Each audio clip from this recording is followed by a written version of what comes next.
de brigar pelo local, pelo regional, que você averiguou na questão dos royalties, é algo que se dá não só na elite, mas também no carioca, parece. Parece que aquela coisa não caiu a ficha de que nós não somos mais capital. Exato, E exato. que Exato. o Rio não é só uma paisagem. É isso que eu tô falando. Isso, então é um problema, na verdade. É um problema político. Isso que, do ponto de vista dos outros estados, parece um privilégio, na verdade é um problema que é responsável pela decadência do Rio de Janeiro, que foi a saída da capital, e é um empecilho à recuperação da região fluminense, porque ela não se dá conta disso. O ponto é o seguinte, se o Rio tivesse sido uma capital que deixou de sê-lo, e o estado do Rio fosse um estado normal como outro qualquer, essa questão da remanescência da capital era uma questão simplesmente folclórica e até certo ponto patética.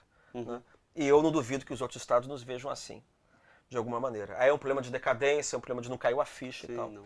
Mas o problema é o seguinte, então, bom, a parte desse problema psicanalítico, sim, de problema do narciso ferido, da perda da capital, isso não teria problema. Se de fato a capital tivesse ido embora.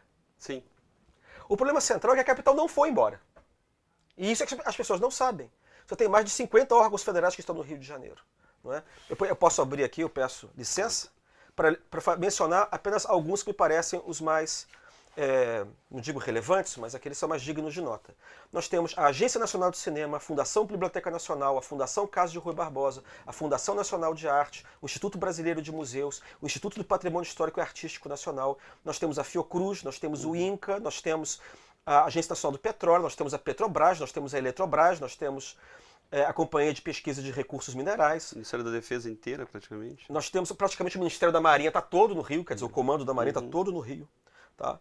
Nós temos, e muito mais, nós temos a Fundação Osório, o IBGE está no Rio, boa parte do IPEA está no Rio ainda. No Ministério da Fazenda, a Casa da Moeda no Rio, o Arquivo Nacional do Ministério da Justiça está no Rio. Tá?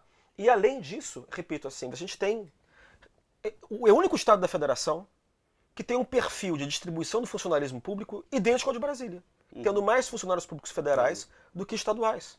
Então o problema é o seguinte, a gente não tem como perder a memória da capital, a ficha não tem como cair, porque a gente continua sendo meio um distrito federal.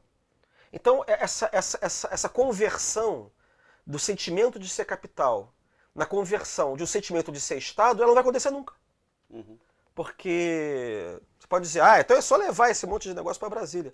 Tem muita coisa que não pode ir. E é irracional tirar. Porque se uma das causas da decadência do Rio é a saída dos órgãos federais, na verdade você vai acelerar o declínio. Sim. Ao invés de resolver o problema. E por outro lado, existem órgãos que evidentemente não tem como ir para Brasília. Claro. Você vai remover a esquadra para o Lago do Paranoá? Sim. Tá? Esse é apenas um exemplo mais caricatural disso que eu venho, esse fato por qual eu tenho procurado chamar a atenção.